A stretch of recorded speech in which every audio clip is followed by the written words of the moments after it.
Figured I'd do a quick follow-up since I came out here to fiddle with the AC install and use the template, got my holes drilled, and now I'm just waiting for paint to dry essentially. I'll probably come out here tomorrow and finish mounting the AC back up. But to give you an idea of how it is, here is the vintage air unit. There's a part number if anybody's curious. And this is, I'm not sure if there's any difference in the actual unit for one without AC, or if they just throw this sticker on there because the kit, I'm sure the kit's a little bit different, but I don't know if the actual box or unit itself is designed differently. Anyways, this is how it looks. You have your heater lines, your AC lines that go here and right here. I won't be having AC right away, so these are gonna stay capped off and sealed. For the time being, I'm gonna keep heater lines like these. Sorry for the super glare, but I'm gonna keep these heater lines for the time being. Later on, I plan to change these out and use bulkheads, which I will feed through either this side kick or somewhere along the wall over here. And I'll seal these two heater holes up along with this, because I'll also be doing a bulkhead AC. The AC will probably actually end up being a true bulkhead on, and so I probably won't use this plate they have with grommets to run the AC temporarily. More than likely, whenever I actually get the AC, I will run it how I want it, with it bulkheaded, all lines hidden, and most likely ran underneath the fender over here, or where the fender will be. So your mounting brackets you have are this here and this over here. Those are the only two. And I'm pretty sure these two bolts are factory AC mounting holes, what they line up with. Well, my car wasn't a factory AC car, and not to mention the firewall was replaced with a Dynacorn. If you watched the other videos, you know that mine didn't have the factory dimples in the firewall that are essentially alignment marks for holes to be drilled for factory AC. So this hole right here, that one, and this hole over here, that one, had to be drilled. Now I had no clue where to put them. If you watched the last video, you know that Mr. Barry over at Joe Daddy's Garage came through and hooked me up with a drill template. Now, I had to wing one part of it, and it wasn't his fault. I screwed up and was thinking that this hole over here was a hole on his firewall. He had this one, and he had another hole in this area, I think. And I was thinking that this hole over here was supposed to be around here, and it wasn't until I pulled out the template earlier and looked at the instructions that I noticed that this hole was supposed to be, on the instructions, was more towards the middle of the car from these two heater holes.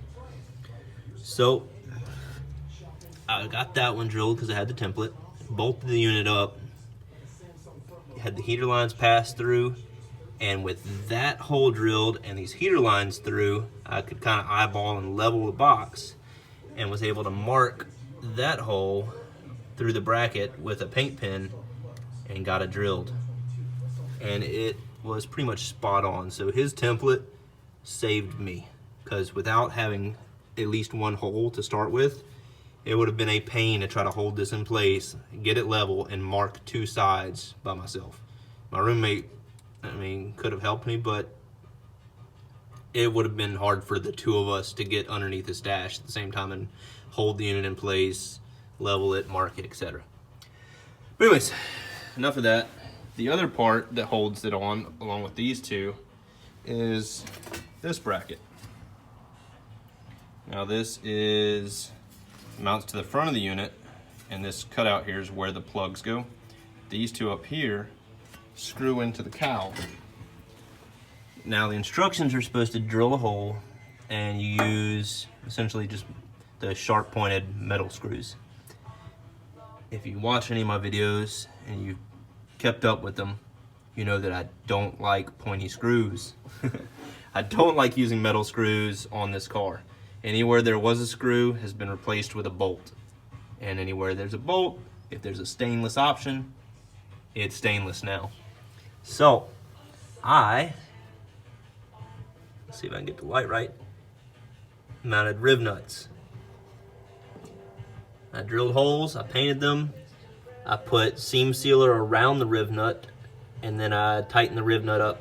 And I'm hoping that seam sealer got nice in between the two pinched pieces of the riv nut, or the pinch part and the flare, or the flange, and sealed it up nice and tight. Or if you're German, good and tight. But anyways, I'm waiting on that to cure up, waiting on this paint underneath the dash to cure up, and tomorrow I'll mount the AC, and then I'll proceed with getting my bulkhead. But made some progress today. Here's the front view. You got this hole right here that was drilled, and this one right here that was drilled.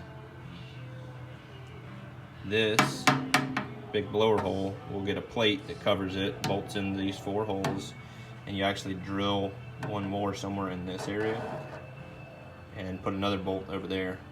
And the heater hoses come through the same original spot. I do have one question. Does anyone know if they make grommets that go here for the heater hose, or if you just use a piece of hose to insulate it off the firewall? Because I need to get that, because right now the metal pipes just from the heater core just come through and they kind of rub on the heater, on the firewall. So I need to get something to solve that problem, because I don't want that metal tubing to be rubbing against the firewall. It'll just end up wearing it away, and it'll be rattling, so it needs to have some kind of insulator. So I either need to get a grommet that is intended for this, or like I said, I'll cut a piece of hose, slip it over, and use it as a buffer. Anyways, thanks for watching, guys. Any input you provide is muy apreciado. Don't even know if that's proper. Anyways, thanks for watching, guys. Later.